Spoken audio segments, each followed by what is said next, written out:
것들인데, 자, 그 전통 유교식 제사라고 했는데, 우리의 전통은 사실 유교식으로 정립이 되어 왔죠. 그 전에 고려시대 때 뭐 그런 것들이 조선시대에 들어와가지고 모든 것이 유교식으로 바뀌었다는 것이죠.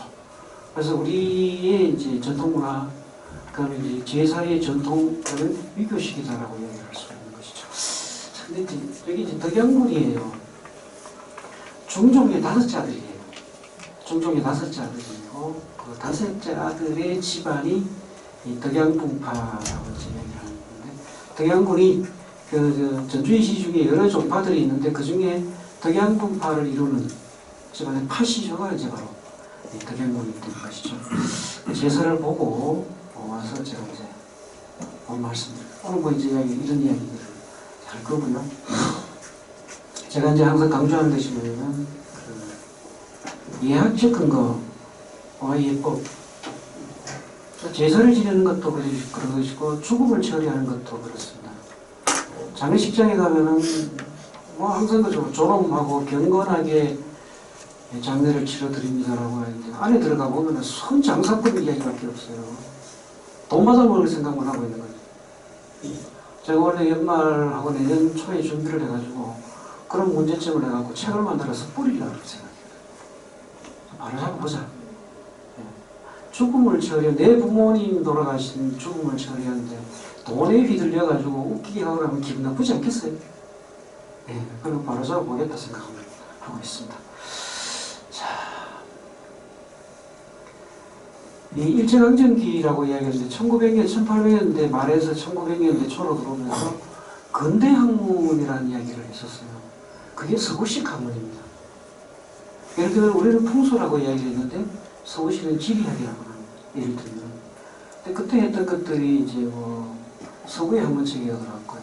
그리고 그것이 받아들여서 현재의 학문 체계가 완전히 서구식으로 바뀐.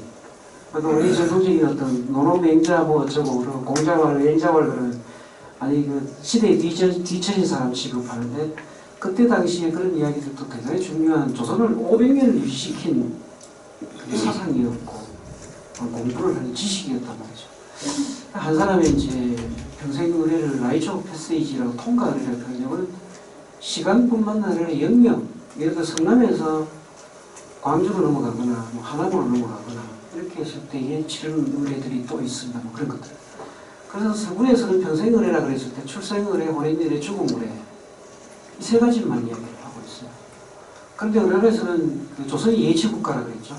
예로서 나라를 다스리겠다라고 이야기했던 그런 부분인데 주자의 가래를 근간으로 해가지고 성리학적 이념에 따라서 의례를 관계 요즘 우리가 전통 의례라고 이야기하는 전통 문화라고 하는 그런 부분이죠.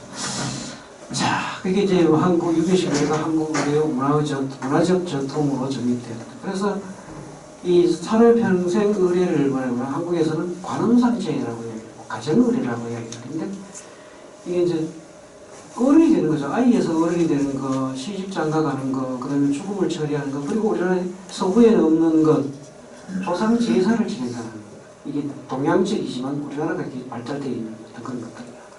뭐 그런 개념들이 있다는 것을 전제로 해서 자, 덕양군은 1594년도 올해가 500주년 되는 해입니다. 태어나서 1581년이 돌아가셨죠. 임신왜란 일어나기 10년 전에 돌아가셨어요. 예. 그래서 이제 그 부인은 비위 영가군 부인 단동권 씨라고 되는데 권찬이라는 사람이 있습니다. 호족반서를 지냈던 권찬의 딸과 비위가 나이가 한참 많죠, 그죠? 예. 이게 잘못된 것 같다고 하네. 거의 권찬이라는 사람의 딸이니까 비슷하네요. 덕양군은 뒤에 이제 사실이 나옵니다만 그 사실을 보고 이게 2004년인가에 영정을 새로 만든 겁니다. 초상화를 만든 거죠. 그래서 덕양군 사당에 모셔놓고 있는 그런 사실입니다. 덕양군은 아들이 4명이 있습니다. 그중에 서자도 있고 뭐 이렇게 되어 있는데 제일 맏아들이 이 종릴이라고 해갖고 적장자이고 그다음 차남, 삼남, 사남인데 다 둘째, 셋째 부인에서 난 자식들이고 이렇게 해서 기본적으로 이제 이렇게 하고 이 네 자전을 중심으로 해서 파가, 소파가 또 형성이 되어 있습니다. 그 아까 이야기했던 덕양군이 바로 이게 뭐냐면 공중계회도에 나오는 덕양군의 그림입니다. 요 얼굴을 놓고 그 다음에 전주기 시들 그 덕양군파 사람들을 얼굴을 비교를 해갖고 그 아까 이야기한 그 영정을 그렸다는 얘기입니다. 저도 영정 그리는 작업을 한번 추진을 해봤었는데 문중의 사람들을 한 3, 40명 많은 100명 정도를 사진을 찍어서 요즘 디지털이 발달돼서 겹쳐 놓으면요 모양이 나옵니다. 모양이 나와요. 그래갖고 그리면 그 전혀 모르는 저 1500년대 선조의 얼굴이 나온다는 얘기죠. 네, 가능합니다. 요즘. 네, 저도 그렇게 해봤습니다. 자, 여기 이제 아까 이야기했던 그 덕양군 파라는데 글씨가 잘 안 보입니다. 덕양군이고요. 아까 이거 풍산군, 뭐 풍산군, 풍성수, 풍전도적 이랬는데 사실 그 풍산군에가 그 밑으로 내려온 게 제일 많고요. 끝에는 자식이 없어요. 세 개 파가 연결되어 있는 어떤 그런 것들이죠.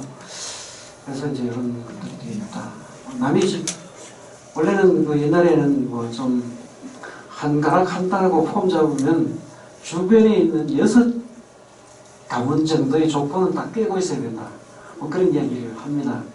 제가 이제 이 전통 그 유성 그 종가라든가 이런 데 가면 가서 이제 뭐 전통적으로 이제 꿀 앉아서 절을 하고 인사드리고 뭐 어때 그래. 딱 묻습니다. 성씨는 뭔고, 본관이 어딘고, 무슨 판가 딱 묻습니다. 거기 대답 못하면 아이고 딱 그분 이야기 생각합니다. 얘 별 볼 일 없구만. 예. 그렇게 대답을 따박따박 잘하면 그때부터 해주는 이야기가 달라집니다. 예, 뭐 그런 것들이 있다.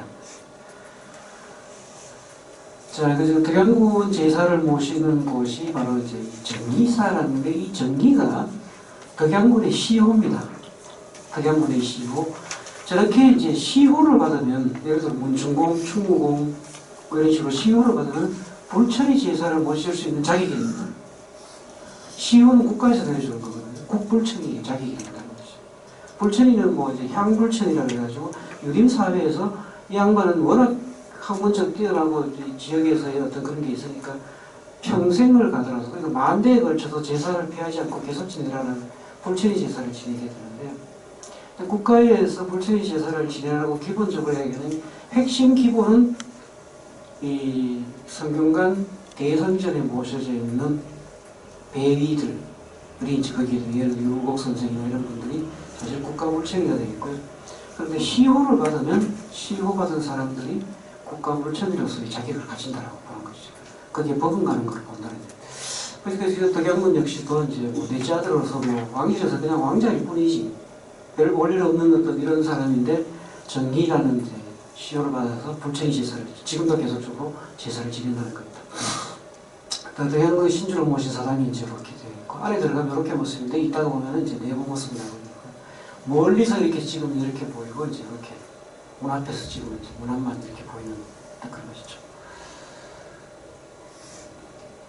자, 요 덕양군 산소가 아까 그 현대 그 위에 보면 이렇게 좀 오늘 이 프로젝터가 좀 그런가 좀 흐리게 보이는데 사진은 제가 잘 찍었는데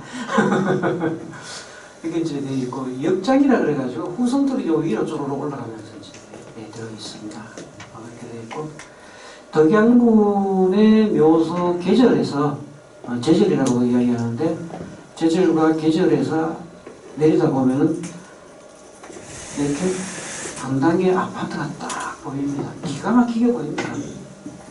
그 터가 이 터를 잡을 때 어떻게 되냐면 상여가 판교쯤 1581년에 덕양군의 상여가 이제 이 판교쯤 왔을 때 돌풍이 불어갖고 명정이 휙 날아가 버렸어요.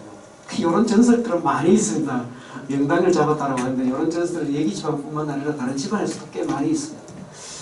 그 나라가 이제 산기슭에 떨어졌다는 얘기죠. 그래서 이제 거기 사람들하고 갔는데 덕양군을 모시고 있던 그 뭐랄까 그 하인이죠. 하인이 이제 이 명정이 떨어진 곳을 찾아갔다 보니까 덕양군이 그 뭐냐면 사냥을 다니고 할 때 그 산기슭에서 이 관자를 하나 잃어버렸어요.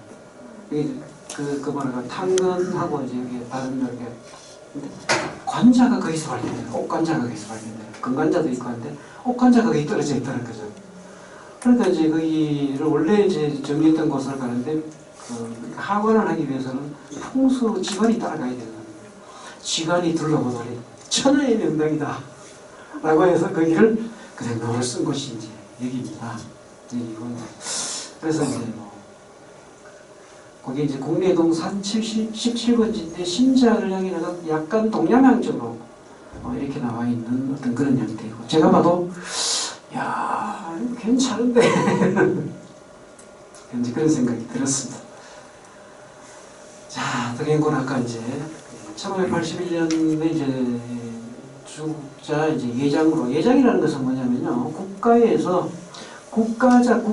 지는 국장이 아니라 그 정치부라든가 이런 데 사람들하고 나라에서 큰 일을 했던 공신들 그래서 국가에서 비용을 대서 장사를 치러주는 겁니다. 그걸 예장이라고 했습니다. 그 예를 갖춰서 장사를 지낸다 뭐 이런 뜻이 되는데 그렇게 했다는 것이고 그래서 아까 이야기했던 것은 정의라는 시효로 받았기 때문에 불천입니다. 그 불천이라는 것은 뭐냐면 어떤 나라의 공문을 세운 사람인데 4대가 지나도 계속 신주를 채천하거나 채천이 뭐냐면요 그 4대가 되는 부분에서 마디로 쭉 내려오면 4대가 끊겨요. 근데 이제 그렇게 따지면은 8촌까지가 고조 할아버지부터 내려오는 게 머리에는 8촌까지 연결되거든요. 그 8촌까지 연결되는 사람 속에는 아직도 4대가 끝나지 않은 사람이 있습니다. 옛날 법에 따르면 그 종가에서 그 봉사 대수가 끝난 4대가 끝난 사람은 채천이라고 해가지고 4대가 안 된 사람들 그 3대가 되는 사람들이 있을 것이라고 했어요. 그 사람에게 제사를 물려줘야 되는 겁니다. 그걸 채천이라고 했어요. 그리고 4대가 안 되는 사람은 최장방이라고 했고 그렇게 해서 그쪽으로 모셨는데 옮기지 않고 사당에 모시고 10,000대가 지나서 제사를 그러니까 4대가 다 끝나면 나중에 산서 옆에 갔다가 이제 신주를 묻는데 제가 그거 묻는 것도 많이 봤죠 또 어떻게 묻는지 이런 것들도 있건데 그래서 허락받은 시위가 이제 불천이가 되는데 불천이는 꽤 많이 있습니다. 전국적으로 따지면 엄청난 양의 불천이들이 있습니다. 아마 성남에도 제가 다 조사를 못 해봤지만 성남에도 불천이를 모시는 분들이 꽤 많이 있을 것입니다. 종가별로 불천집이라는 말을 줄여갖고 불천이라고 얘기하죠. 신주를 조매하지 않는다고 해서 부족 조자가 뭐냐면 신주를 묻을 조자입니다. 부족 조매 신주를 묻어버린다는 거예요. 그래서 부조위 묻지 않는다라고 해서 부조위라고 해요. 서당을 부조묘라고 이야기하는데 보통 서당에는 4대 봉사를 할 때도 이제 4대 선조를 모시게 되는데 불천이를 모신 집에 가면은 5대를 모시게 되죠. 그래서 불천이를 따로 칸막이를 해서 이렇게 하게 됐고요. 별묘라고 해가지고 불천이를 모시는 분만 따로 모시는 집안이 있습니다. 예를 들어 상주에 가면은 우국 정경서의 선생 집에 가면은 윗대 아랫대가 동시에 불천이에요. 그래서 따로따로 모셔놨습니다. 이제 그런 집안도 있고. 아까 얘가 국불천이, 유림불천이, 사불천 집안에서 그냥 우리 불천이를 모셔야 돼 하는 건데 이제 주림에서 욕 좀 하죠. 그 사람 그런 사람들은 그런 게 있습니다. 제사를 지낼 때는 몸과 마음을 정결히 하고 부정한 일을 하지 않는다라고 하는 것을 재개한다라고 얘기를 한다. 흔히 목욕 재개한다라고 얘기할 때 그 재개가 바로 그 재개인데요. 재개는 산재와 치재로 나눠지는데요. 산재라는 것은 마음속으로 조상을 생각한다. 마음속으로 조상을 생각하고 있으면 조상이 옆에 있는 것 같다는 거 느낀다라고 얘기합니다. 자기 체면을 하는 거죠. 이제 그렇다라고 해요. 치재라는 것은 출입을 삼가하고 음식을 삼가하는 그 실제적으로 행동하는 재개를 상가에 가지 않고 이상한 집에 가지고 술이 완전히 뭐 취해가고 정신 인사물성이 들도록 술을 마시지 않고 뭐 이제 예를 들어서 뭐 냄새나는 음식들 훈채라고 이야기하는 향신료가 들어간 음식들을 먹지 않고 그중에 고추도 들어가 있습니다. 이런 것들을 먹지 않고 하는 그런 것들은 산재와 치재가 되는데 보통 이 선비들을 할 때는 3일 전부터 재개를 하게 되는데 일반적으로 기록이나 따져보면 하루 전 이제 재개를 하게 되고 산재와 취재를 하게 되는데 저도 이제 이 새벽 4시에 제사를 지내니까 집에 왔다가 가나 어쩌나 그러고 고민하다가 가서 하룻밤 같이 자보자. 무슨 일을 하고 있는가 싶어서 같이 잤습니다. 한 20명 정도가 왔는데 거기 자면서 자기 저녁 때가 되니까 이제 제가 4시쯤 가서 이제 보고 했는데 이렇게 제사를 해서 종부가 고생이 어마어마합니다. 1년에 한 6번 내지 7번 정도 저렇게 사람들이 모이는 제사를 지내는데 여기 종부는 사당에 들어가는 제사는 종부는 참석하지 않는다 그럽니다. 이따가 내가 설명을 다시 할 거고요. 그래서 모여갖고 저녁을 먹고 이게 저녁에 이제 모여갖고 제가 여기 있죠. 숨겼는데 술도 한잔하면서 조상에 대한 이야기, 그 다음에 제사를 어떻게 지낼 것인가라는 이야기. 그래서 술 먹는 거 보고 사람들이 내 제자를 데려갔더니 교수님 뭐 재개를 하러 왔다는데 뭐 술이랑 먹고 있으면 말이 되겠습니까? 그러는데 실제적으로 저때 마시는 그 술은 그냥 반주 정도 음식이라고 생각했고, 자 이제 우리 전통적으로 이야기를 할 때 손님이 오면 먼저 주안상부터 나갑니다. 술을 한 잔 드시고 그 다음에 밥상이 나갔던 것이죠. 그 술 자체가 아까 이야기한 인사불성대로 마시는 술이 아니라 음식으로서 한 잔을 마시는 어떤 그런 뜻으로 했기 때문에 이렇게 해가지고 그래서 저 사람들이 모여서 하는 이야기가 주로 뭐 요즘 어떻게 사나라는 이야기도 하지만 제사 앞으로 어떻게 지낼 것이고 젊은 사람들 모이도록 뭐 동료 뭐 그런 이야기들이 주로 많이 나오는 이런 이야기를 하면서 이제 같이 앉아서 이야기하고 예법에 대한 이야기도 같이 하고 뭐 이런 이야기들이 이제 있습니다. 제사 이제 깜짝 놀랐습니다. 거기 가면 이제 여기 이제 뭐냐면 제사 지낼 때 있는 사실 옥색 도포들입니다. 옥색 도포 제복으로 있는 것들이고 제기가 이렇게 이것뿐만 아니라 엄청 많이 있어요. 요것만 찍었고 여기 아까 보면 이제 요분이 이제 종부예요. 종부인데 사람 몇 사람 두고 이제 일어날 때 이 제사 준비하고 그다음에 거기 오는 손님들의 음식 대접하는데 음식이 정말 깔끔하게 잘 나오고 해요. 엄청난 준비를 하고 보면 이 제사 음식이나 이런 것들이 우리 다 한 건 아니겠지만 이렇게 준비를 다 해갖고 놓고 준비를 했다는 거죠. 뭔가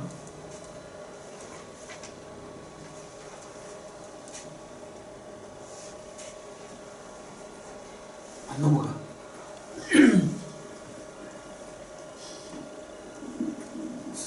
지금 보니까 뭐가 문제가 좀 있었네.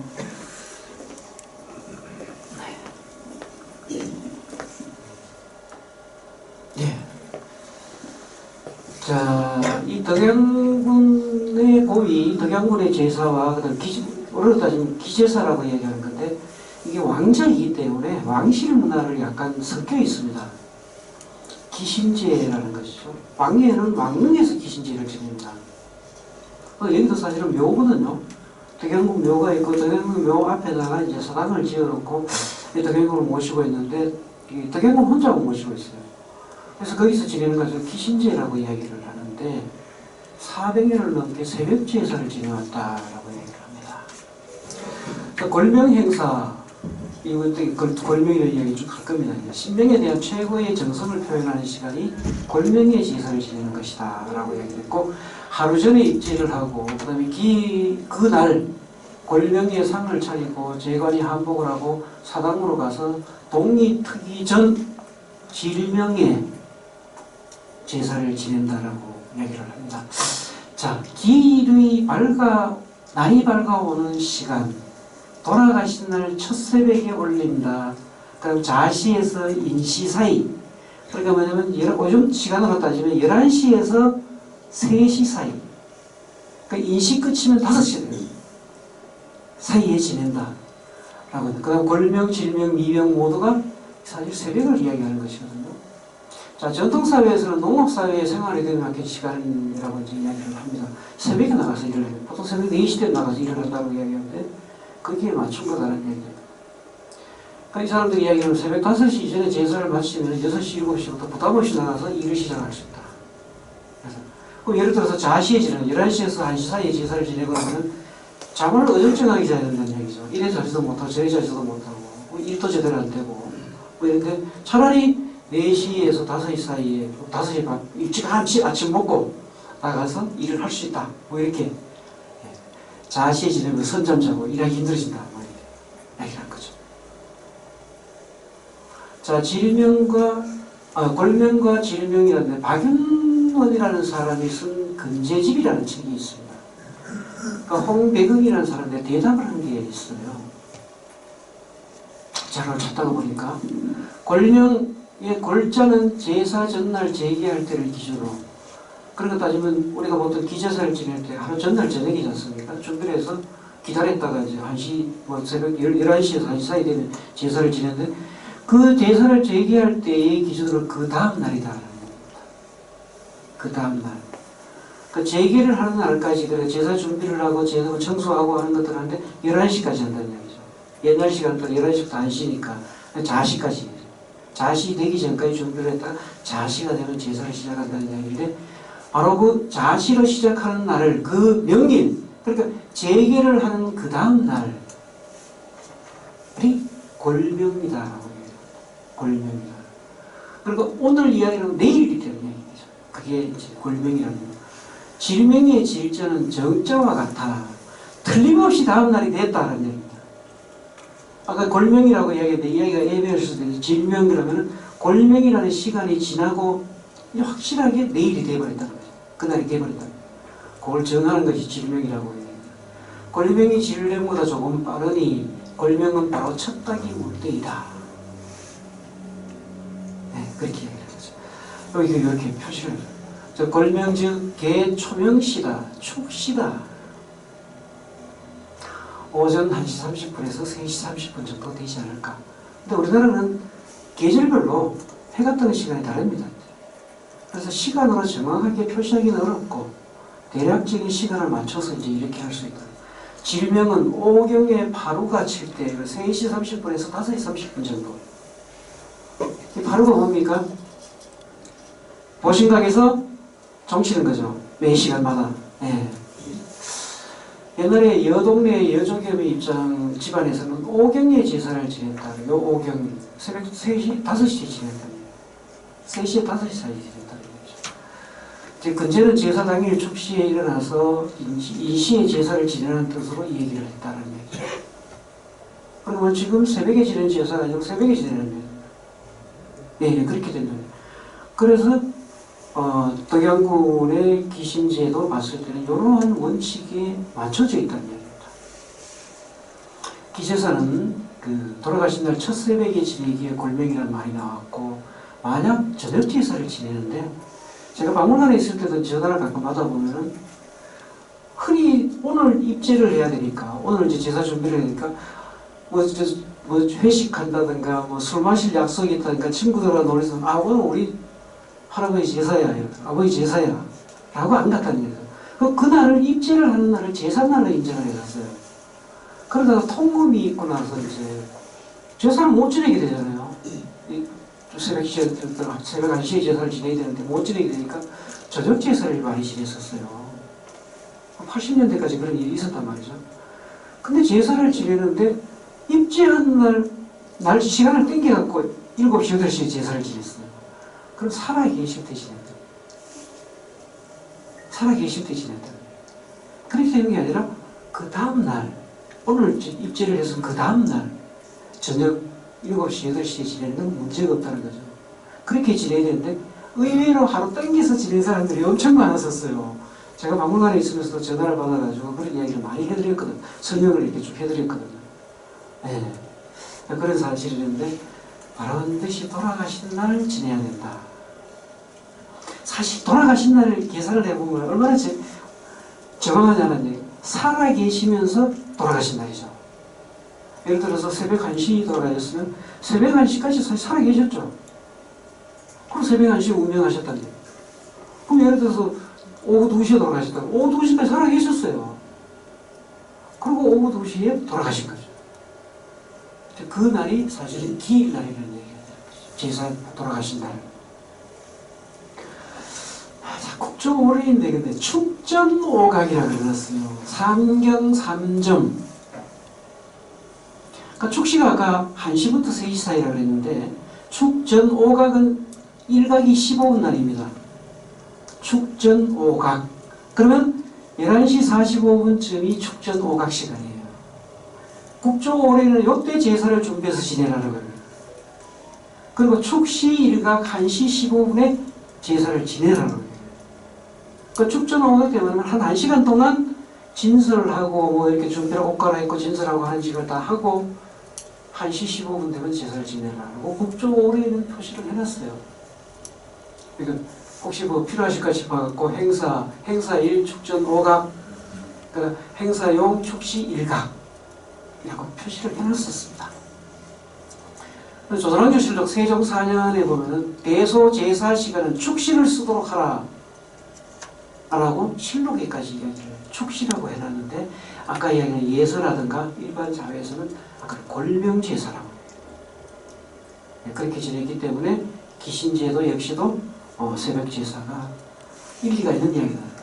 이제 가래에서는 이런 이야기를 해놨습니다. 기일을 하루 전에 제기하고 그 자리를 마련하고 제기를 진설한다. 그럼 제수를 갖춘다. 이게 이제 제물 준비라는 시간이죠. 골병에 일찍 일어나 채소, 과일, 술과 제수를 진설한다. 그럼 질명에 주인이하는 의복을 받고 입는다. 사당에 가서 심주를 내모셔서 정침으로 모신다.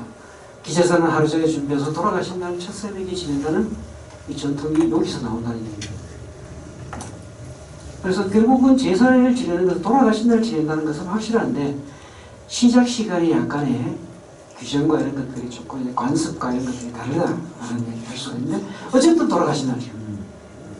그 다음에 이제 기제사는 뭐 기일 전날에 지낸다는 말이나 뭐 기제사는 자정에 지낸다는 이런 사실은 그 연원이나 근거가 불분명하다는데 일반적으로 그런 이야기를 많이 한다는 이야기예요.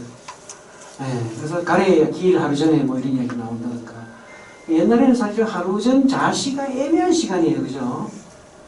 우리 새벽 1시를 그러면 어디가 이야기할 때 아이고 내가 어제 새벽 1시에 잤어 이렇게 이야기를 하지 오늘 새벽 1시에 잤어라는 이야기 안 하잖아요. 그 시간이 넘어가는 사이에 그 시간이라는 부분이 애매한 부분이 있어가지고 착각을 하거나 혼돈을 할 수 있는 시간들이 있기 때문에 자 아까 이야기했던 기제사는 돌아가신 날 지내야 된다. 뭐 이런 이야기. 아까 이거 통금 문제 이야기. 아까 말씀드렸던 부분에서 합니다. 자 새벽 3시에 일어났습니다. 고양이 세수하고 일어나가지고 이렇게 옷을 환복을 할 수 있도록 공간을 만들어 놓고 기존에 입고 왔던 옷들을 벗어놓고 요 안에 장애들은 옷을 꺼내서 이제 서로 이제 옷을 입고 그 다음에 이제 진설을 하게 되죠. 그 다음에 이렇게 들고 이제 뭐가 들고 들어가죠. 그러니까 안에 사당에 들어가서 사당에 제사상에다가 음식을 차리고 있는 것이죠. 이렇게.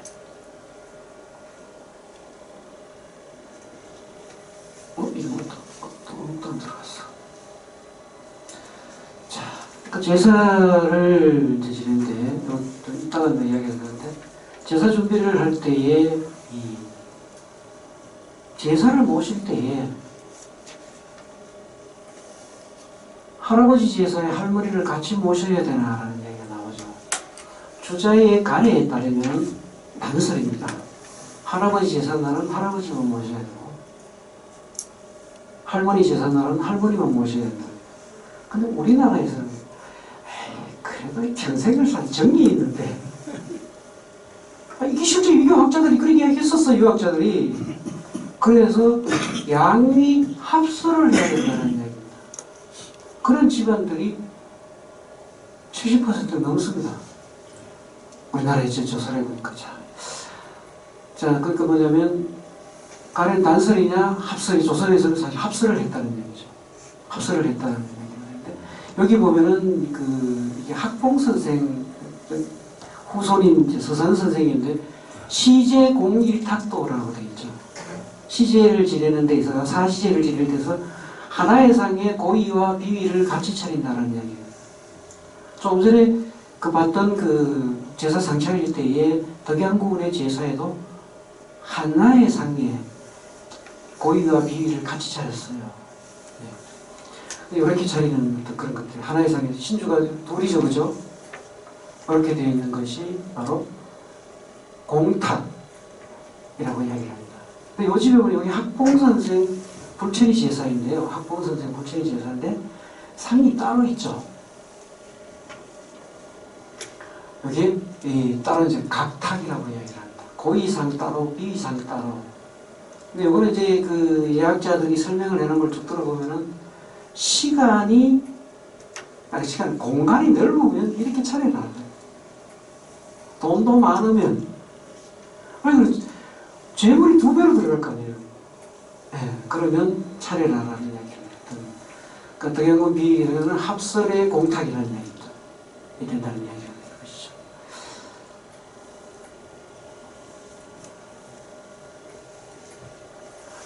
자, 여기서 보시면 이제 여러분들 제사를 지낼 때 흔히 많이 나오는 이야기가 두동미서가 어쩌고, 뭐 동두서미가 어쩌고 이런 이야기를 막 하는데, 저도 깜짝 놀랐어요. 이걸 보고 공부를 하다가 보니까 다릅니다. 초상 때 쓰는 방법하고 제사 지낼 때 쓰는 방법이 다르다. 길례제사, 그러니까 기제라든가 이런 것들, 서두동미, 생선대가리가 서쪽으로 가야 된다. 생선대가리가 서쪽으로 가야 된다. 그 다음에 오른쪽이라는 이야기가 뭐냐면 서쪽이에요.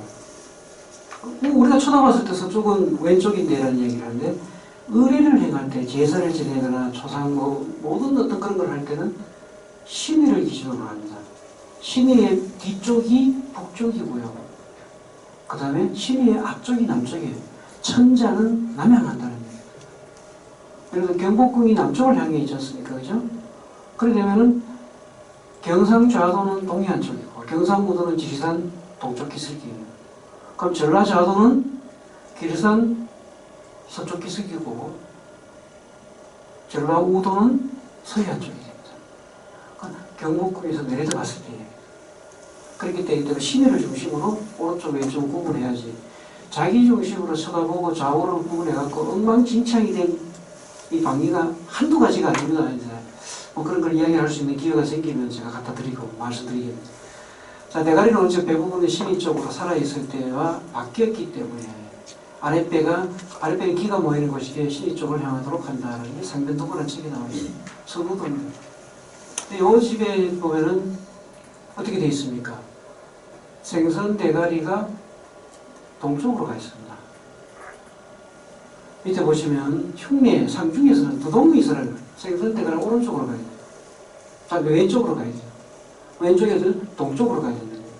이 집에서도 덕양군 집에서도 요거는 그런 예법까지는 찾지 않았는데 관습적으로 저렇게 지내지 않았을까? 두동미서다. 뭐 이렇게 하지 않았을까? 라는 생각이 들었어요. 제가 보면서 요게 뭐여서 제가 이런 설명을 지금. 이게 그 상중제사와 기제사를 생각하는 대가리 방향은 반대로 한다. 기제사를 지낼 때는 생선 대가리가 서쪽으로 가도록 만든다. 우리가 쳐다봤을 때는 왼쪽이 되고, 신이가 봤을 때는 오른쪽이 되는 것이죠. 이렇게 봐야 된다.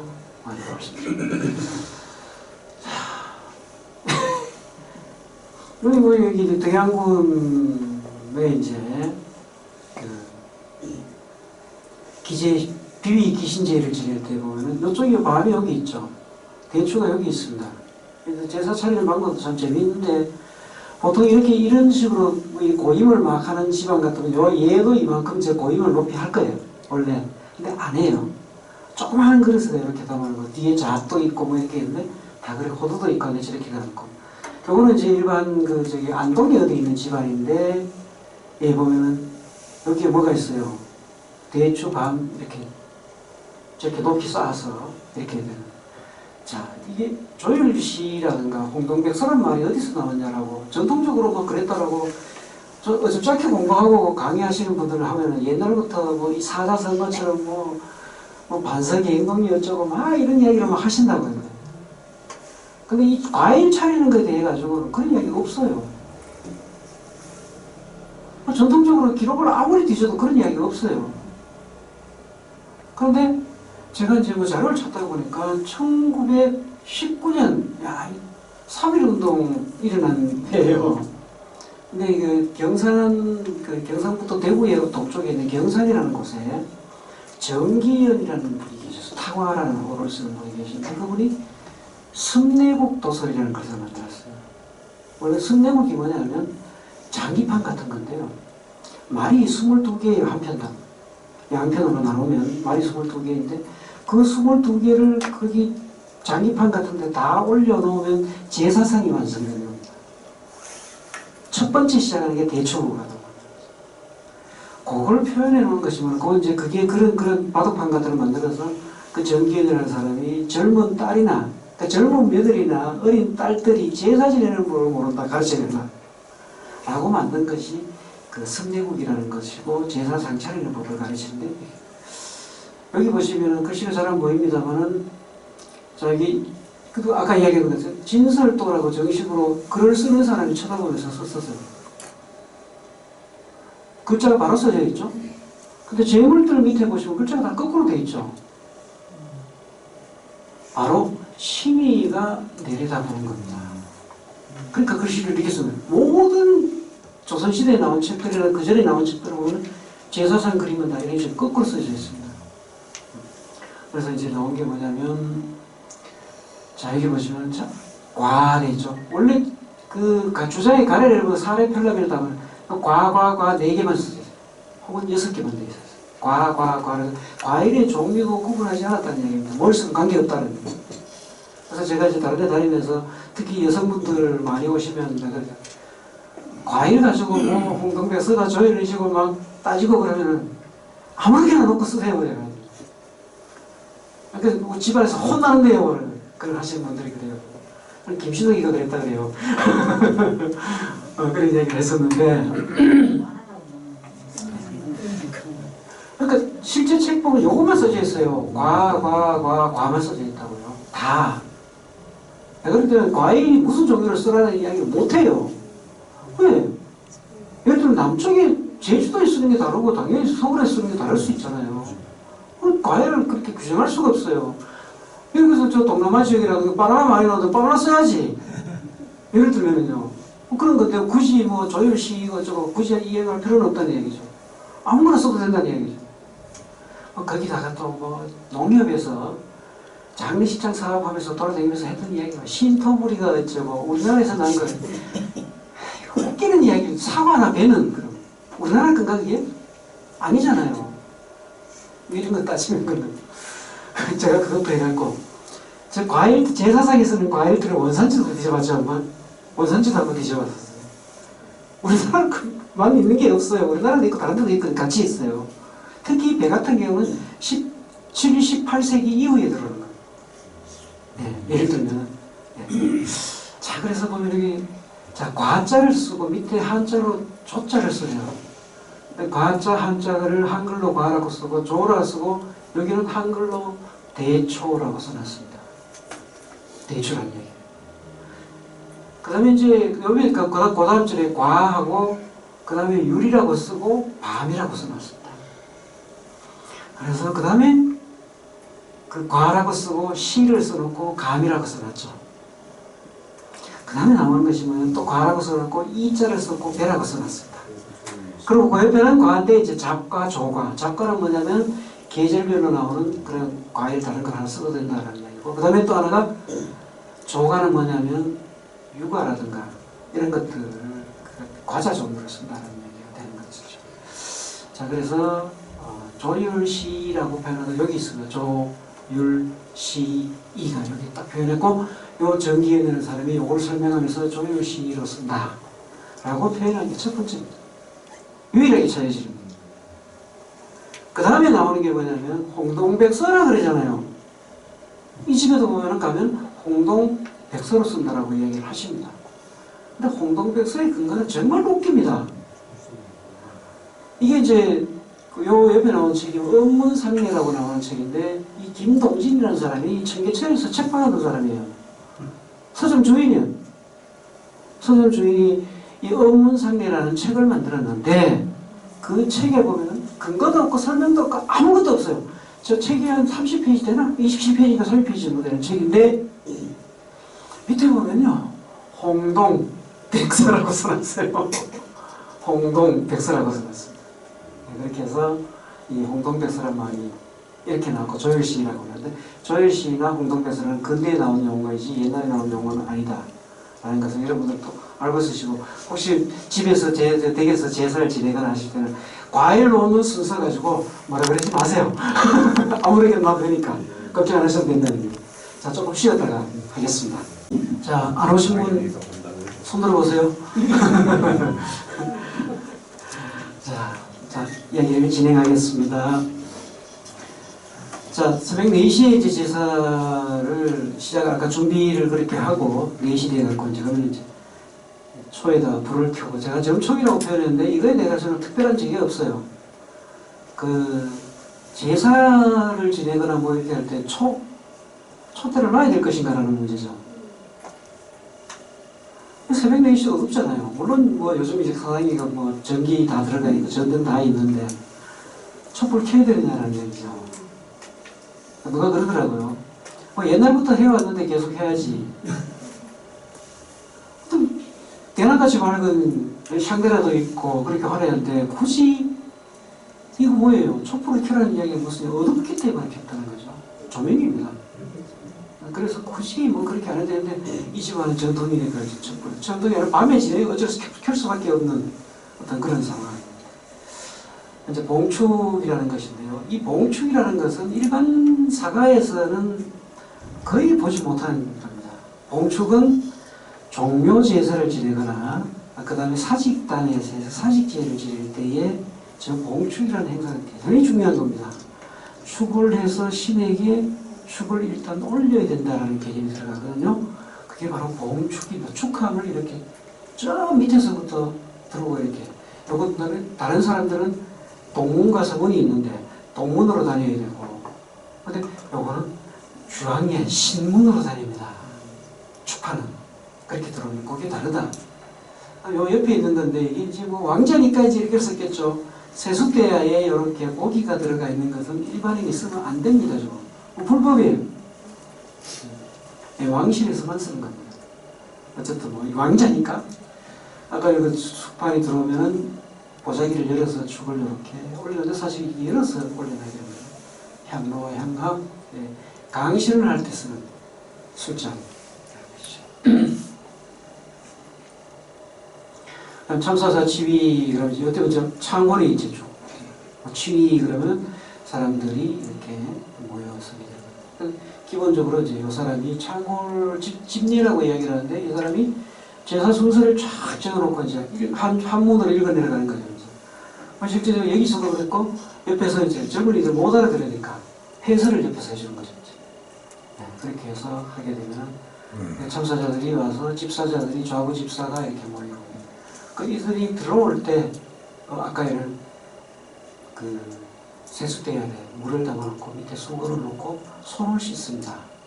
의례를 행하는데 더러운 손을 하면 안 된다고 하는데 그래서 손 씻는 흉내만 내는 거죠. 손가락 밟았다가 그냥 이제 확인하지만 어쨌든 그래서 사실 장갑을 끼는 일들이 꽤 있는데요. 이걸 하면 되면은 장갑 낄 필요가 없어요, 사실은. 그런 것들이 있다. 일단 계독이라고 얘기는 표현했는데 사실 이거는 일반적으로 사당이 있고 대청에 나와갖고 제사를 지내는 출주라고 얘기를 합니다. 사당에서 신주를 모셔다가 정침, 그러니까 대청에 모셔낸다라는 이야기가 되는데 그 절차를 여기서는 사당에서 제사를 지내기 때문에 사당 안에 있어도 아까 감실이 있었던 문을 열면 이런 모습이 나오게 되고요. 신주를 꺼내갖고 모셔 교위에다 이렇게 여기서 꺼내는 거죠. 그래서 모셔놓으면 이렇게 모습이 된다라는 얘기입니다. 고위비위가 합설로 이렇게 됩니다.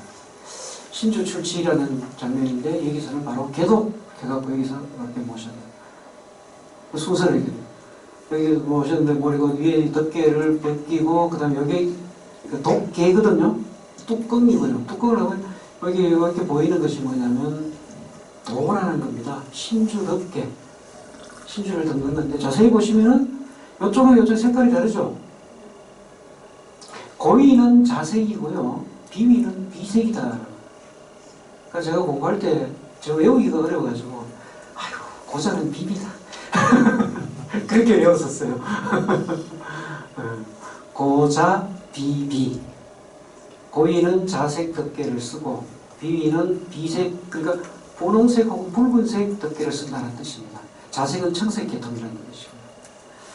이렇게 벗겨서 놓고 이제 이렇게 모습된다.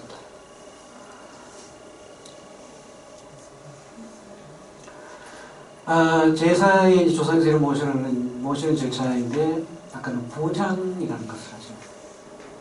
여기 이제 종묘제사에 가보면 종묘제가 좀 모니터를 꽤 오래 했었는데 거기에 이제 뭐 문화재로 지정된 뭐 지정 보호유자도 잘못 설명하고 뭐냐면 그 향을 피우는 것은 영혼이 조상신의 영혼이 신주에만 앉아 있는 게 아니거든. 어디든 돌아다닌다. 여러분 영화 가끔 보면 지하철 보면 영혼은 뭐 지하철 뚫고도 지나가고 뭐 벽도 뚫고 지나가고 하는 것처럼 영혼은 거리낌이 없는 어떤 그런 움직이게 되는 어떤 뭐랄까 보이지 않는 실체니까 그렇게 되는데 하늘 지금 끝에 있다라고 저는 이야기를 하는데 하늘에 있을 때 향 냄새를 맡고 제사 날짜에 찾아오시라. 그럼 땅에다가 이제 우리가 이제 술을 붓잖아요. 모사에 술을 붓는다 이렇게 이야기를 하는데 땅에 붓고 종묘에 가면은 종묘 신실의 바닥에 구멍을 이렇게 뚫어놨습니다. 관지라고. 거기다 술을 붓게 됐어요. 구멍을 또 땅에 구멍 내려가도록 이제 울창주라는 술을 이렇게 붓게도 용작이라 해서 이제 붓는데 울창주 가면은 기장을 가지고 볶아서 이렇게 하는데 그 향 되게 진하다는 거예요. 울창이라는 향료를 넣어갖고 이제 같이 기장과 볶아서 술을 담근 건데 향이 굉장히 진하답니다. 저도 안 먹어봤으니까 모르는데 그걸 하게 되면 연옥의 끝까지 우리를 따지면 지구의 중심까지 그 술 냄새가 내려간다는 이야기입니다. 그러면은 영혼이 땅속어디를 다니다가도 그 냄새를 맡고 자기 제삿날 찾아오신다는 얘기죠. 네. 그래서 그 강신을 할 때는 분향강신과 뇌주강신, 요 뇌자가 술을 땅에 기른다는 얘기입니다. 뇌주강신이라고 해요. 이 두 가지를 같이 하게 됩니다. 그래서 그죠? 아니 그래 영혼이 그날이 제사 날짜인지 어떻게 알고 자기 제사를 딱 찾아오냐라고. 뭐가 그러더라고요. 귀신같이 찾아온다고. 귀신같이 찾아온다고. 사실 이거 좀 저렇게 설명들을 하지만 좀 애매하다 그죠? 상식적으로 설명 안 되는 부분도 꽤 있긴 있습니다. 그래서 이제 뭐냐면 여기서도 보면은 향을 이렇게 표현해. 왼손으로 표현돼 있죠. 오손이 좀 모양이 좀 불편해요. 이게 이제 뭐 그 뭐랄까 조풍인 이런 거 해갖고 오른쪽으로 거의 못 쓰니까 왼손으로 이제 하게 되는데 보통 그 분향 내주를 같이 하고 나서 재배를 하거든요. 그렇게 많이 하는데 이 집에는 분향하고 나서 재배를 합니다. 그러고 나서 내주를 하고 또 재배를 해. 두 번을 하게 되는데요. 근데 여기는 또 이제 중간에 생략 하나를 한 게 요단반 장면인데 내주 강신 후에 참신을 같이 해버립니다. 재배를 할 때에 일반 참사들이 같이 재배를 다 할 때 여기에 이제 참신이라고 얘기를 합니다. 신을 모셨으니까 신의 인사를 드린다는데 이 절차는 사실 잘못된 거예요. 무슨 얘기냐면 자, 신주를 모시고 제사를 지낼 때는 신주를 모시고 제사 예를 들어 신주를 사당에서 먼저 내다 모셔다가 교회에 모셨잖아요. 그럼 인사부터 드려야 돼요. 강신하기 전에 신주를 봤으니까 신주에게 인사를 드리는 참신을 먼저 해야 돼요. 근데 지방을 놓고 제사를 지내서 시방을 모셔놨을 때는 지방의 신이 깃들도록 강신을 먼저 하고 나서 참신을 해야 돼요. 이걸 가지고 이제 조선시대 예학자들도 이제 설왕설래가 좀 있긴 했습니다. 지방도 일단 신주처럼 글씨를 썼기 때문에 이미 조상이 온 거 아니냐고. 그럼 참신을 먼저 해야 되는 거 아니냐고. 이런 논란들이 있는데 여러 논란들을 쭉 정리를 해보면 신주를 모실 때는 강신보다 참신을 먼저 하고 지방을 쓸 때는 강신 후에 참신을 한다. 그래서 이제 선강후참 혹은 선참후강 이렇게 표현을 간략히 해갖고 이제 표시하는데 이 집에는 신주를 모셨음에도 불구하고 강신 후에 참신을 하더라. 라는 게 이제 차이를 볼 수가 있고 아까 여기 써놓은 게 이제 바로 그거죠.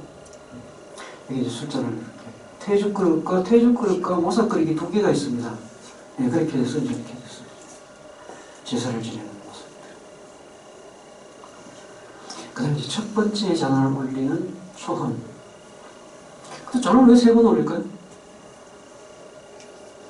왜 제사 지낼 때 잔 세 번 올리냐? 소헌, 아흔, 종헌. 옛날부터 하려니까 그랬다. 그럼 종묘에서 잔을 또 왜 세 개 올려요? 종묘에도 종헌, 아흔, 종헌. 왜 이렇게 세 개 올리냐? 거기에 또 똑똑한 사람 많아요. 자기 마음대로 해석하는 무지하게 많습니다. 천지인을 상징해서 조상신인데 무슨 천지인이 나와요, 그게. 삼을 쓰는 이유가 있습니다. 동양사회에서 3이라는 숫자는 가장 안정된 합리적인 숫자라는 이야기입니다. 3세번이라는 이야기도 또 거기서 나오고, 소정자라는 이야기 있죠. 소정자. 소정자를 보면은 발이 3개 달린 소치예요. 그러니까 소처를 놓았을 때 발이 3개 달린 가장 안정적으로 놓인다는 이야기입니다. 오늘 이야기 다 못하는데, 지금 과일을 차릴 때 손을 더 홀수로 차려야 된다, 막 이런 이야기 나오잖아요. 오늘 뭐 그런 이야기가 아니어갖고 제가 이야기를 안 하려고 그랬는데, 하고 가야 되겠구만. 3자 나왔으니까요. 과일을 홀수로 차려야 된다고 하시는 분 손 한번 들어보세요. 과일 손으로 홀수로 차린다. 홀수로 차린다. 홀수로 차린다. 거짓말 좀 하지 마. 자, 사계 김장생 선생이라고, 저기 어디야, 충청도 사시는 분이 1600년대에 보시는데 가래의 진남이라는 책을 썼어요. 가래의 진남은 사실 그 앞에 나오는 상례비요라는 것을 보고 이제 힌트를 얻어갖고 쓴 건데, 가래의 진남이라는 책이 굉장히 상세하게 써놨어요. 그 내용은 아까 이 상변 통고에도 나온 이야기고요. 천산, 하늘 천자를 쓴, 하늘에서 나는 재물은 홀수로 써라. 다음에 지산, 땅에서 나는 재물은 짝수로 써라. 이제 천산이 뭐냐는 얘기야. 천산은 꼬물꼬물 움직이는 거. 4발 달린 짐승, 하늘 나는 닭, 그치, 닭이 아니라 꽁, 예를 들면 새 종류. 그 다음에 바다에서도 꼬물꼬물 움직이는 게 뭐 있어요? 생선. 여기 경기도에서 많이 쓰는 그 고기 뭐죠? 생선? 갑자기 이름 생각이 나나 봐. 예? 조기 뭐 이런 데 꼬물꼬물 움직인다는 얘기죠. 꼬물꼬물 움직인다는 표현이. 요거는 하늘에서 나는 거기 때문에 짝수로 쓰라. 그 다음에 지산은 뭐냐? 지산은 땅에 뿌리를 받고 있는 곳에서 나는 달린 것. 과일이죠. 좀 아까 하늘에 나서 짝수가 홀수로 쓰라는 거고, 그 다음에 이제 땅에 뿌리를 받은 나무에서 달리는 것은 짝수로 쓰라는 거예요. 천지라는, 이게 음양과 연결이 됩니다. 하늘은 양이고 땅은 음이고요. 이게 가래의 진남에도 나오고요. 삼변통고에도 나오고, 과일 숫자 4개만 써놓거나 6개만 써놓은 또 그런 개념이 다 들어가 있는 겁니다. 근데 과일 접시 숫자를 3개, 5개 혹은 3개를 쓴 사람이 딱 한 사람이 있어요. 누굴까? 제가 웬만한 책들 좀 많이 봤다고 하는데 딱 한 사람이 있습니다. 율곡이 선생입니다. 탕도 3개, 5개. 탕은 다른 사람들도 다 3개, 5개를 써요. 어떻게 따지면 율곡 선생은 애들을 가르치려고 제이초라는 경몽요결 안에 제이초라는 것을 써놓는데, 그건 애들을 가르치는 거기 때문에 율곡 선생은 전문적인 예학자 아니에요. 유장원이라든가 사기 김장생이라든가 이런 사람처럼 전문적으로 예만 공부하는 그런 분은 아니라는 뜻이죠. 그래서 그러실 수도 있다. 유일하게 제가 그 율곡 연구원에서 나오는 율곡이라는 잡지에 씩씩하게 써놨어요. 그렇게 율곡만 그렇다라고 먼저 써놨어요. 그 부분에 여러분들이 생각을 하시면, 그러니까 그때 뭐냐면, 자, 그래 놓고 이 과일을 이렇게 넣는데 이렇게 많이 쌓아놨잖아요. 지금 하나, 둘, 셋, 네 개, 3, 4, 12, 12개잖아요. 근데 저걸 가지고 가장 최소의 숫자로 가장 이쁘게 담을 수 있는 방법. 밑에 3개 놓고 한 개 위에 딱 올려놓으면 4개 되죠. 제일 이쁜 모습이죠. 과일 차릴 때 사과 밑에 3개 깔고 위에 한 개 딱 올려놓으면 가장 작은 숫자로 가장 이쁘게 보이는 거죠. 그러니까 지산은 짝수, 과일은 짝수로 쓰는 거다. 그럼 홀수 이야기 막 하고 이제 주장하는 사람들 막 이야기하잖아. 거기 항이 딱 하는 사람 있죠. 그럼 대추는, 밤은 다 세워서 써야 돼? 이런 이야기 하죠, 그죠? 재밌는 얘기. 자, 한번 하겠습니다. 자, 혼자갈 때 숫자를 돌린다, 만다? 그것도 왼쪽으로 돌린다, 오른쪽으로 돌린다? 아버지 돌아가시면 왼쪽으로 돌리고, 어머니 돌아가시면 오른쪽으로 돌리고.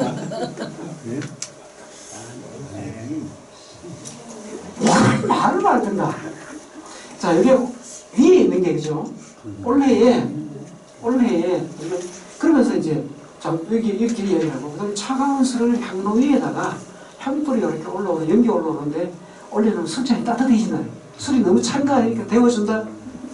그 향불 위에다가 3박 4일 동안 술잔 올려놔보세요. 따뜻해지는가? 미지근해지기라도 하는가? 향을 피우면요, 제사일 때 향을 피우면 향이 이렇게 연기가 올라오는 시간이 5분이 안 됩니다. 처음 시작할 때만 올라오는 거죠. 그 향 냄새를 신이 딱 맡으면 그 기능 다 한 거예요. 제사 지내는 처음부터 끝까지 계속적으로 피어 있는 게 아니고 초원할 때쯤 되면 이미 향 다 사라졌어, 사실은요. 예. 그러거든. 그 다음에 술을 향불에 소독한다? 그러더라고요. 절에 가봐.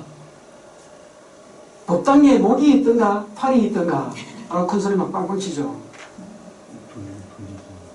그 이야기 하기 전에. 그래서, 그래갖고 향불에 소독을 하기 위해서 향불 위에다가, 향 위에다가 술잔을 돌려야 된다고 주장을 하는 거죠. 자, 여러분들 절에 가면 법당에 가면 뭐 있습니까?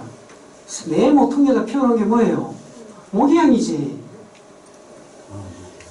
한때 향에 모기향 기능을 약을 넣은 사람이 있었어요. 걸린 것도 있었어요. 모기향 피우니까 모기가 없고 팔이 없는 것이 뭘 향을 피워갖고. 자, 술잔 돌리는 근거 어디에도 없다.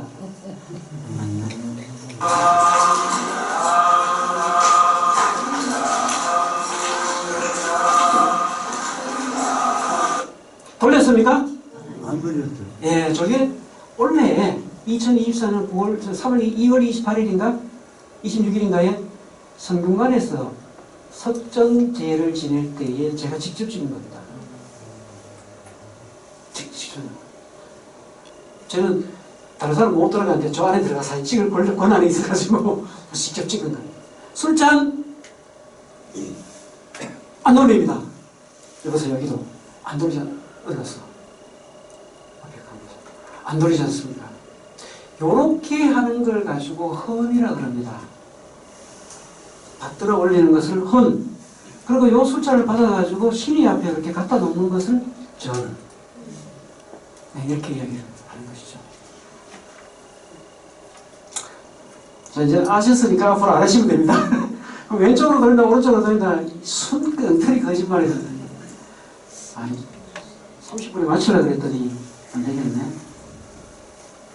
조금 전화 그러죠. 그래서 이렇게 되어 있는 것들이고 어떻게 술잔을 돌리면 안 된다는 이게 이제 남자의 여우가 심각하게 뭐냐면요. 법도 없고 근거도 없는 건데 요즘 장례식 장도는 완장차죠. 완장 주죠. 리본 주고. 여성들 같은 머리 핀 주죠. 하얀 거. 하얀 리본 달린 거 주죠. 아버지 돌아가시면 왼쪽이 차라 그러고 어머니 돌아가시면 오른쪽이 차라 그러죠. 그렇게 하고 있어요. 증거를 대라 그러면 내가 하늘만큼 땅만큼 될 거예요. 내가.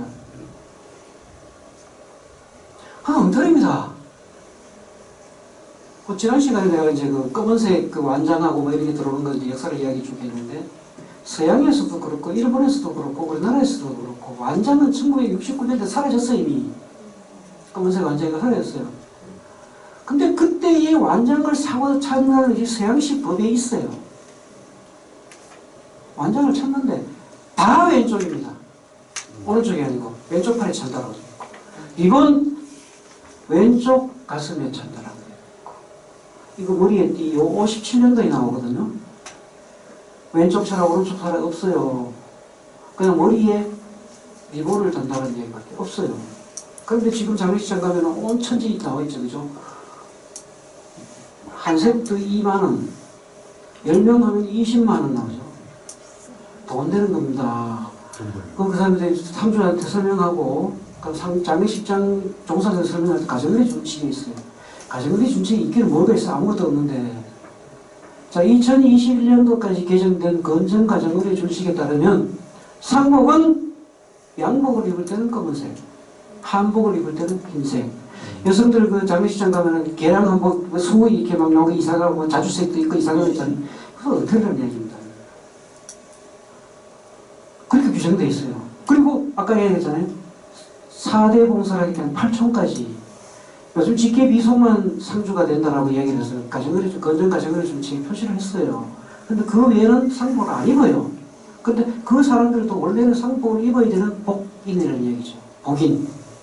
그럴 때는 가슴에, 왼쪽 가슴에 삼배 리본을 붙여라.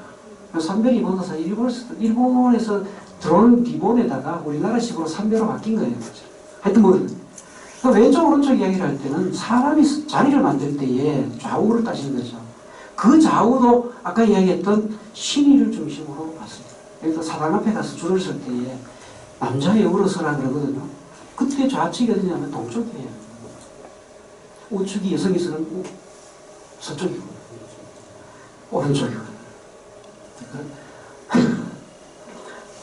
그거 좀 하려면 제대로 하든지. 하여튼 그런 사례들이 많이 있다. 그런 이야기하는 시간 나가버려.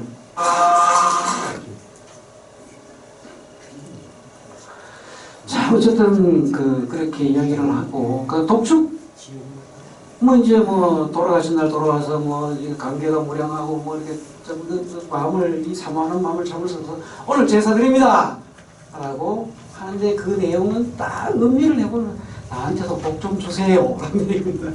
그런 뜻으로 되어 있다. 그리고 독촉을 하게 되면 이렇게 다 엎드려서 있게 되고, 그날 쓴 충분히 이제 이렇게 글씨들 잘 쓰시더라고요. 그러니까 실제 저거는 인쇄를 한 게 아니고 직접 쓰신 거예요. 화산지에다가. 대단하시더라고요. 초건 아까 있네. 순서가 바뀌었어?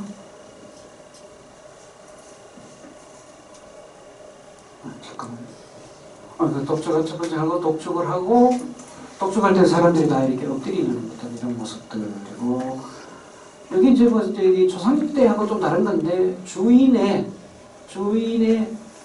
왼쪽에서 초원을 한다라는 뜻입니다. 독촉을 한다는 뜻입니다. 그 다음에 이제 독촉 사실 하기 전에 뭐 해야 되냐면, 순서가 약간 바뀌었는, 두 번째, 세 번째 잔인데, 첫 번째 잔을 올릴 때는 그 잔 올리고 나서 밥뚜껑을 넣습니다. 하고 그다음에 젓가락을 바르게 이렇게 놓고 하는데, 집안에 따라서 마지막 종말을 하고 난 뒤에 개반삽시라는 절차가 있어요. 근데 여기는 보통 실제 그 주자의 가래라든가 이런 걸 따져보면은 초혼 때에 밥뚜껑을 여는 걸로 이렇게 그게 정설로 되어 있습니다. 그러니까 뭐 초혼 다 제사를 절하는 방법은 다 똑같고. 자, 여기서 이제 이야기가, 여성은 제사에 참석한다 안 한다? 하신다 안 하신다? 한다. 네, 맞습니다. 하는 게 맞습니다. 근데 이 집안에서는 아까 말씀드렸더니 종부가 부엌에서 일만 열심히 하고 제사에 참가를 하지 않습니다. 않았습니다. 그래서 여성들이 제사에 참석하는 모습들을 제가 이렇게 쭉, 특히 두 번째 잔을 올 때는 반드시 초혼간의 부인, 맞상주의 부인, 그리고 집안의 장남의 부인이 반드시 올려야 된다. 역할이 굉장히 많습니다, 여성이 애들. 그런데 대부분 안 하는 걸로 되어 있잖아요, 그죠? 잘못된 건 바로잡자. 그 유식이라는 절차인데요. 신이가 술을 마신 후에 음식을 드시라는 거를 주안상에서 밥상에 들어가시. 그 조선 후기에 와서부터 바꿔졌지만은 그 전까지는 그 제사를 꼭 장남이 지내는 건 아니었거든요. 모든 자녀들이 돌아가면서 윤리봉사를 했다고 그랬어요. 그래서 자, 윤회봉사는요. 윤회봉사를 지내는 사람이 그 사람이 주관자가 된다고 그랬어요. 그 윤회봉사를 하더라도요. 윤회봉사를 하더라도 윤회를 할 때에 장남이 가서 잔을 올린 사례들도 많습니다. 제사 준비는 둘째 아들 집에서 하는데 둘째 아들이 주인에서 제사를 지내는 게 아니고 맏아들이 가서 제사를 지낸다. 윤회봉사라는 것은 서해 유성현 선생 집에서도 윤회봉사라는 이야기가 있었고요. 학봉 선생 집안에서도 그게 1500년 전이었을 거죠. 이때 당시에 그런 이야기들이 있었는데 내용들을 뒤지고 자세히 뜯어서 들여다보면은 윤회봉사라고 해서 제사를 준비는 다 따라가면서요. 맏아들이 할 수 있는 능력이 안 되는데 어떡합니까? 아니면은 제삿날 오늘은 둘째 집, 셋째 집, 넷째 집에서 제사 음식 가지고 맛집으로 오라는 이런 게 많이 있었다는 얘기. 말씀하시는 틀린 말씀도 아닌데 그런 것들 좀 따져서 보면 그렇다라는 이야기 말씀.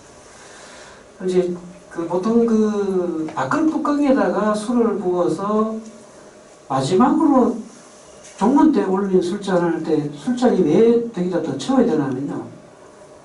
제작이 아니라 삼재우 모상 뭐 이렇게 이야기하는 거예요. 세 번 술을 조금씩 모사 위에다가 이렇게 붓고는 가득 부어도 술잔이 한 반쯤 줄어들거든요. 3분의 2쯤 줄어든다든가. 마지막으로 하는 게 이제 식사를 하시기 전에 가득 드세요. 여기 첨작입니다. 우리 남성분들 계시면 이렇게 야이씨 기분 나쁘게 뭐 첨작을 하냐 근데 그때 이야기는 첨작이 아니라 첨장. 그리고 우리나라에서 일본 애들은 첨작을 합니다. 근데 일본 애들이 우리나라 들어가고 우리나라 문화를 말살하기 위해 갖고 첨작하는 제도가 원래 우리나라에 있었습니다. 그러니까 술 위에 잔이 비면 계속 부어줬다고요. 근데 일본 애들이 법이 아니라는 식으로 우리나라 사람들이 욕해서 나중에 첨작은 해도 되는 거고 첨작은 하면 안 됩니다. 인사물 성립입니다. 네, 그런 것들이고. 네, 그 다음에 이제 그래서 여기서는 이제 주전자를 이렇게 그 주인이 이렇게 잡아서 주는 집사자가 와서 이렇게 붓는다는 얘기입니다.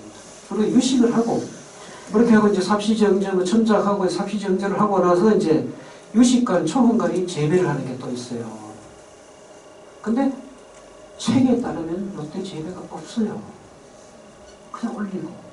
그 다음에 하는 게 뭐냐면 밥뚜껑에다가 술을 이렇게 국물에 국을 내리고 물을 올리고 저걸 하고 나서 이제 문을 닫고 하는 게 한문이라는 절차를 하죠. 그죠? 한문이라는 절차를 하게 되면은 요때 이제 밥을 국에 말아주는. 여기서는 이제 아까 커튼을 닫고 돌아서서 잠시 일식 구간 한 번 식사를 할 때 9숟가락을 뜬다는 얘기입니다. 그 시간을 기다리는데 2, 3분, 5분 이렇게 기다렸다가 다시 돌아서 문을 열고 다시 이때 사실은 재배를 해야 되는데 여기 사신이라는 절차가 돼요. 제사를 마치고 헌관, 집사 다 재배를 하고 나서 신주를 다시 원래 있던 장소로 내가 모신다 라는 뜻이죠. 그런 제사를 마치게 되는 것이죠. 그 다음은 그 이사장에서 분축이라는 것이죠. 사용했던 충문을 이렇게 태우는 거. 이사장이 인사를 하고 끝나고 그 다음에 이제 이 집의 또 특징이 뭐냐면 보통 제사를 지내면 제사상을 다 물려가지고 별도로 이제 과일도 자르고 이제 이렇게 해갖고 음복이라는 걸 합니다. 근데 이 양반들은 그 자리에서 퇴주한 그릇에 나온 술을 짜가지고 바로 술을 마십니다. 그리고 제상에 있던 대추밥, 자 들고 먹어요. 음복한다고. 예, 그렇게 음복을 한다고 하는 게 제가 잘 보지 못했던 모습들. 이제 그런 것들이 있고, 그러고 나서 이따가 보면 나오지만은, 이 집에서 다시 이제 이렇게 철상을 다 한 다음에 이렇게 모여서 식사를 하면서 이렇게 준비를 하는 것들이죠. 식사를 할 때에 제사에 차렸던 음식들을 짜내서 이 사실 음복이거든요. 예. 그때 시간이 한 4시간 40분쯤 됩니다. 시간입니다. 이렇게 해서 이제 제사를 음복을 하게 되고요. 그날 참석한 사람들 제 이름도 들어가 있어요. 쓰라 그래갖고 초분간이 누구이고 뭐 이렇게 분반기라 그래가지고 집사 분장 일의 업무 분장을 했던 어떤 그런 사람들이 이렇게 보이는 것들. 자 이제 마지막 자 문화유산도 특징 골명제사의 전통을 지속하는 새벽내 시행제를 한다. 종중 성원의 하루 전 입제로 제사 준비를 하고 여성은 제사에 참석하지 않는다. 출조 정침하지 않고 사당에서 바로 기신제를 지내는 그러니까 사당제사를 지낸다. 그다음에 분양 후 재배하고 내주 후에는 재배 때는 참씨를 겸한다. 라는 이야기. 그 다음에 이제 국조 올해의 시기에 헌잡법을 사용하고 있는데 가래와는 다르다는데 요거는 뭐냐면은 제주 헌관이 가만히 앉아있으면 좌우집사가 술잔 내려서 술 부어가지고 다시 그 시기전에 올리는데요. 가래식은 주인이 직접 잔을 내려와가지고 들고 있다가 술을 부어주면은 그거 가지고 올렸다가 다시 또 그 잔을 주인이 가서 직접 합니다. 그거는 주자의 가래식이라고 제가 표현을 하고 있죠. 그런 건 다르다라는 얘기고. 그 다음 홍경백서의 진설과 술잔을 돌리지 않고 제상에서 바로 태주한 제주를 마시는 음복과 식사 음복이 동시에 진행되고 있다. 종건들의 지속적인 연구로 유교식 제사의 전형적인 모습을 약간의 차이들은 좀 있지만 전승을 하고 있더라 라는 게 제가 본 결과고, 제가 사실 저 제사를 본 게 10월 18일 날 오후 4시쯤 가서 제가 그 다음날 아침에 집으로 돌아오는 거예요. 정리하는 시간이 이제 조금 짧아가지고 좀 더 볼 수 있는 것들이 이제 산자히 들여다봐야 되는 부분도 있긴 하지만 그때까지 본 내용들을 오늘 말씀드립니다. 혹시 질문 있으면. 아니 그 4시에 지냈잖아요. 아까 얘는 골명과 질명이라는 시간대 계산을 하게 되면은 그 시간쯤 된다는 얘기입니다. 축시 지난 시간쯤 된다는 얘기입니다. 12시에 지내요. 아니 그러니까 일반적으로 12시에 지낸다고 다 알려져 있는데 제가 아까 쭉 보여드렸던 그 옛날 기록들이라든가 예서라든가 이런 걸 쭉 따져보면은 두 가지 설이 있다. 일반적으로 자시에 지낸다고 막 이야기를 하는데 그 이야기에 정확한 근거 기록은 없다. 라는 거고, 국조우례이나 조선왕조실록에 따지면은 축시에 지내라. 축시가 뭐냐면 1시입니다. 1시부터 3시 사이 시간에 지내라는 것이고, 그 다음에 이제 예서라든가 이런 거 따지면 골명, 길명, 미명이라는 그 시간에 지내면 요 시간은 역시 최소한 1시에서 5시 사이 지내게 된다라는 이야기입니다. 최근에 제정된 가래의뢰 준칙. 가정의뢰 준칙에서는 그런 이야기 자체가 없습니다. 그런 얘기 없습니까? 아예 없습니다. 열심히 지내면. 그러니까 그 시간에 대해서는 구애받을 필요가 없네요. 그 준칙에 의하면 가정의뢰 준칙에. 가정의뢰 준칙에 따르면은 언제 제사를 그러니까 돌아가신 날 지내라는 이야기는 있습니다. 돌아가신 날 지내라. 그 이야기만 있고 몇 시에 지내라는 이야기는 없어요. 근데 일반적으로요, 궁금한 게 무슨 일을 행사를 하면 살아있는 날을 기준으로 하는 거 아니에요? 흔히 그런 이야기 하시는 분들이 가끔 있습니다. 근데 일반적으로 보면 제가 말씀드렸잖아요. 살아있는 날이자 돌아가신 날이라고. 그날이. 돌아가신 날이 오늘 예를 들어서 11월 6일 2시에 돌아가셨다면 내년 11월 6일 아까 우리 새벽에 제사를 지낸다는 얘기죠. 그러니까 11월 6일은 11월 오후 2시에 돌아가셨으면 11월 6일날 살아계시기도 하고 돌아가시기도 한다는 얘기죠. 아니요, 그거를 이제 그렇게 말씀하시면서 또 그렇게 만들면 우리가 그냥 일반적으로 자정을 날짜를 기준으로 하잖아요. 자정을. 그 말이죠. 그 말이죠. 예. 자시부터 예를 들어 2시에 새벽 2시에 지금 말하는 식으로 새벽 2시에 돌아가셨다 그러면은 7일이 된단 말이에요. 그 날짜 변경이 되잖아요. 예를 들어 6일 날까지 0시까지 살아계시다가 네. 날짜가. 네. 그러면 6일 날 뭐 준비를 해서 6일 날 저녁에 준비를 해서 7일 날 자시라고 지금 아까 자시에 지낸다고 말씀하셨죠. 자시에 지낸다는 선을 따른다면은 자시라는 시간은 6일 다음 날이에요. 그게 골명이라는 얘기예요. 시간이 지나면. 저도 한 말씀. 예. 저도 전준희 씨인데요. 예. 돌아가신 전날 대부분 제사를 지내잖아요. 12시 전에 11시부터 시작해서 12시 땡 하기 전에 제사를 마친단 말입니다. 그러면은 이미 돌아가신 전날이 제사를 알고 있는데 지금 교수님은 돌아가신 날 제가 근거들을 좀 말씀드렸잖아요. 기록과 그다음에 예서의 예법과 이렇게 좀 말씀을 드렸는데 지금 말씀하시는 자시라는 개념은 요즘으로 따지면 11시부터 1시라는 전에 예? 12시 되기 땡 하기 전에 제사를 마쳤어요 우리는. 아니 그러니까요. 그러면 옛날 시간 시간- 전날을 얘기하는 아니 옛날 시간으로 따지면 12시부터 그러니까 11시부터 새벽 1시가 자시라는 하나의 시간 단위로 뭉쳐져 있었다는 이야기입니다.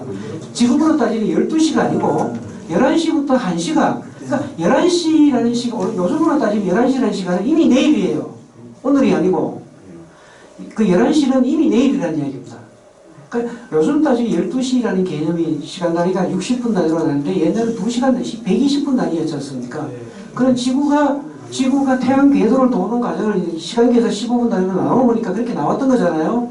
그렇기 때문에 11시부터 1시라는 시간은 전통적인 시간으로 따지면 이미 자시 시작에 우리가 요즘 11시 땡 하면 이미 내일 되는 거예요. 그게 그 시간을 골명이라고 사실 표현을 했던 거죠.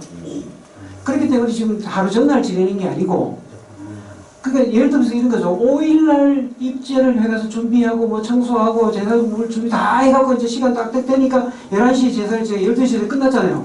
제사 끝나서 뭐 어떻게 15분만 제사 끝날 수도 있는데 그랬는데 이미 11시에 시작했다는 이야기는 뭐냐면 11시가 이미 그날은 준비를 하는 5일이 아니고 6일이라는 날짜라는 얘기입니다. 그렇게 시간 진행되는 거 우리 아까 제가 말씀드렸듯이 밤에 이렇게 시간이 넘어가기 때문에 애매하다라고 말씀을 드렸던 부분입니다. 예, 또 시간이 제일 흔들리죠. 장례에 대해서 여쭤보겠는데요. 장례 식장에 가면 그 장례 지도사들 있잖아요. 예, 그 사람들은 뭐 라이센스를 가지고 있는 사람들입니까? 예, 라이센스를 예, 라이센스를 가지고 있습니다. 그래요? 예, 예. 그 사람들도 다른 데를 배운 걸 이렇게 지도를 하겠지만 각자 틀리더라고요. 배웠을 장모님 상을 또 치르면서 보니까 또 그래요. 그런 일관된 그런 부가수적인 행동이 아니던데요, 가르침이. 가르친 데가 되면 내만 가르치는 게 아니고 그러겠죠. 내려오는 게 다. 아까 얘기를 했잖아요. 지난주 일요일날 그 충무국 이순신 그 순국 제전을 했어요. 아, 가보셨어요? 네, 거기 가봤는데 뒤에 상주들은 이제 좀 과장되게 장례식을 700명이 동원됐다고 그러는데 원래는 이 상주들이 여기가 이제 뭐 벌써 뭐 구건제복. 네, 근데 엄청 많이 서 있는데 그거는 이제 그 직계 가족만 그 상주가 그런 거 아니겠어요? 그러니까 조선시대 때 아까 말씀 뒤에 이제 예. 따라가는 그 사실 원래 제가 삐져갖고 제가 그걸 기획을 안 했거든요. 작년에 처음 1회를 할 때에 네. 제가 기획을 해서 글쎄요. 이순신 장군은 예장을 했다. 국가에서 장례를 지원을 해서 했다. 예. 근데 그때 들어간 인원들을 기도에 예를 들어 가장 가까운 예장을 했다는 것이 뭐냐면 소현세자가 1945년에 예장을 했어요. 했는데 이순신 장군이 돌아가신 날짜가 언제입니까? 1998년입니다. 그죠? 1998년 11월 29일인데 그렇게 돌아가셨는데 그거 가장 이순신의 장례에 대한 근거가 하나도 없어요. 기록이 없어요. 그래서 가장 적용할 수 있는 것이 1645년 소현세자 발인반창으로 쫙 그려져 있고 뭐랄까 소현세자 예장 등록 의궤라는 게 있어서 기록이 다 나옵니다.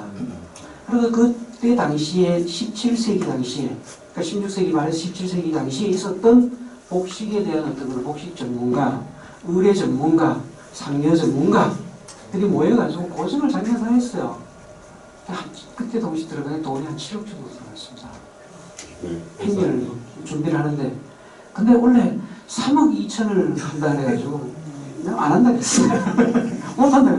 그래서 어떤 사람이 했는데 제가 저보고 내려와서 좀 참관을 하면서 평가를 하라고 그 국장이 전화가 왔더라고요. 시장 아웃됐잖아요 또.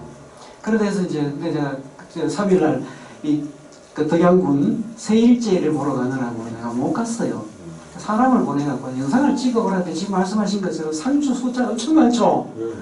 우리가 복인이라고 해가서 옷을 입혔던 거를 그게 완전 굵은 제보라가 엉망진창으로 입혀놓고 한마디로 눈 뜨고 못 보겠다. 3대 옷을 입은 사람이 있고 강모 옷을 입은 사람이 있고 거기 예를 들어 쾌자라고 해서 조끼처럼 옷 있어요. 팔이 없는 옷을 이렇게 길게 입는데 전통적으로 삼배로 만든 쾌장은 없어요. 쾌장은 전복이거든요. 활동을 편하기 위해서 안에 입었던 바지, 우리 도포, 두루마기를 감싸가지고 활동을 편하기 위해서 겉에 입힌 조끼처럼 생긴 옷인데 그걸 삼배로 만들어놨어요. 저도 이제 사실 어제 저녁 늦게까지 그걸 보고 왔거든요. 영상을 쭉 보고 왔는데 가보셨구나. 네, 사진을 좀 찍어갖고 왔는데 네. 마창 대단하게 행사를 치르더라고요. 시대보시라도 쌌나 그냥 자기 주장대로 막 하려고. 기본적으로 그게 준비한 사람들도 내가 다 이야기를 들었는데 고증할 만한 사람이 없었고요. 그다음에 이제 작년처럼 그렇게 해서 작년에 하면서도 우리가 좀 미진한 부분이 있었거든요. 갖추지를 못해가지고 그랬는데 만약에 갖춰놓은 걸 갖추어서 하게 되면 준비된 걸 갖추게 되면 보증된 걸 갖추게 되면 그 돈 갖고 행사를 못하게 된 거죠. 쉽게 업체를 벗어나는 거죠. 그게 맞추다 보니까 정말 진짜 눈 뜨고 못 볼 의장 무슨 원룸치마 그러는 것도 아니고 그런 것들이만 나무를 하고 있고 뭐 이런 것들이 우리 문체부에서 예산을 볼 거 아니에요? 이 문체부 예산도 일부 들어가 있겠죠. 평가를 받아야 되겠죠. 시에서 예산이 있어야 되고. 작년에 할 때는 뭐 시장 때문에 뭐 이 행사를 가지고 비판하고 들어가는 언론들이 많이 있었어요. 근데 작년에 했을 때는 제가 해서가 아니고 그 고증을 하는 과정에 굉장한 노력을 많이 들여갔고 고증에 대한 어떤 그런 것들도 이제 작년에 갖고 많이 보완해서 했겠죠. 보완이 아니고요. 거꾸로 갔어요. 거꾸로 갔어요? 네, 제가 봤을 때는 거꾸로 갔습니다. 그것도 보시고 오셨구나. 네. 아니 어쨌든 좀 아사에서는 행사가 거창하게 하더라고요. 그 거창하게 700명을 만든 것도 제가 만들었어요. 네. 그 동원 인원이 700명이라고. 네, 700명을 왜 만들었냐면요. 소현세자 예장로가 반차도를 쫙 넣고 분석을 했어요. 그것을 요즘 기술을 통해 가지고 디지털로 다 그렸어요. 또 그걸. 그래갖고 사람 숫자를 계산해서 딱 집어넣으니까 예를 들면 만장군 사람 108명. 예를 들면 이런 거죠. 앞에 상도군 상여를 내는 앞에 상여 인줄이라 그래가지고 쭉 들고 서 있는 사람 한쪽에 49명. 이런 식으로 계산을 해서 딱딱딱 집어넣으니까 700명이 나온 거예요. 아니 49명이라는 게 그게 그림 보고 계산을 한 거예요. 그림 보고. 예. 소현세자의 반차도를 보고 예를 들면 49명. 할아버지 때는 생애 나가는데 전두생이 앞에 다 이걸 뺐었는데 줄을요. 그러니까 반차도에 아까는 108명도 규정이 있어요. 거기 그리는 데에 거기에 몇 명 있어야 되고 예장 때는 되고 국장 때는 더 많은 숫자로 들어가야 되고 이런 것들이 있어요. 그래서 거기에 맞추다 보니까 지금 말씀하신 것처럼 전교생이 나가지고 당연히 다른 거 맞서 틀린 거 아니에요. 그래서 이제 그 숫자를 맞췄는데 나도 저 잡고 싶어 그랬는데 뭐라 그래요? 잡게 해야지 어떡합니까 그건. 네, 그걸 할 수밖에 없는 거죠. 그런 것들 규정을 따라서 계산을 해보니까 700명이 나왔다는 얘기입니다. 그러니까 700명을 쫙 늘었으니까 400에서 500m 나와요. 길이가 400에서 500m 나와요. 어쨌든 장례식이 박장입니다. 그러니까 이제 이순신 장군의 장례에 대한 어떤 그런 것들은 규정이 없는데 원래 이제 대표적인 잘못된 게 뭐냐면 현충사에서 원양원 천역으로 왔잖아요, 그죠? 이순신 장군이 어디서 와서 왔었어요? 아무리 출신이라도 현충사 관리 그런 것도 지금 어떤 세종대왕 영문보다도 화려하게 잘해놨어요. 그거는 1900년대부터 시작해가지고 박정희 대통령이 박정희 대통령이 그렇게 만들어놨잖아요. 네. 그렇게 된 거고. 그러면 자 발인을 하게 되면 집에서 나가는 건 산소로 가는 건 맞아요. 그럼 이순신 장군 집 원래 생가가 현충사 뒤쪽에 있거든요. 뒤쪽에서 나와가 어디로 가야 되냐면 응봉 쪽으로 뒤쪽으로 가야 돼요. 그 산에 있거든요. 그리 가야지. 원양원천원으로 왜 오냐고. 행사 큰 길을 따라. 그거는 자 뭐냐면요. 이순신 장군의 연구가 어디서부터 왔습니까? 그 장례식을 그렇게 안 했다며요. 노량해전에서 그렇죠. 남해에서 제가 봤을 때는 배 타고 올라왔을 거라고요. 이순신 장군 묘가 세 군데가 있는데 어디가 진짜 나는 모르겠다. 아니 지금 아산에 있는 게 실묘입니다. 그래요? 중간에 이장을 한번 했고요. 1600년대에 이장을 한번 했고요. 네, 실묘고 다른 데 있는 것은 가묘하고 그다음 사당을 묘라고 표현한 게 있습니다. 네, 그렇게 해서 세 군데 있다는 게 남해하고 있어요. 네, 그런 것이고 그다음에 이제 그 섬에서 아산 사람들이 뭐 육지로 올라왔다라고 이야기를 하는데 말도 안 되는 320km예요. 거기서 강진에서 따지면 320km예요. 관을 메고 상해를 메고 320km를 열흘 만에 11일 만에 온다? 말도 안 되는 이야기죠. 100km 왔다. 바다로 왔습니다. 바다로. 바다로 오게 되면 공진창이라고요. 아산이 그때는 온양이죠. 그죠?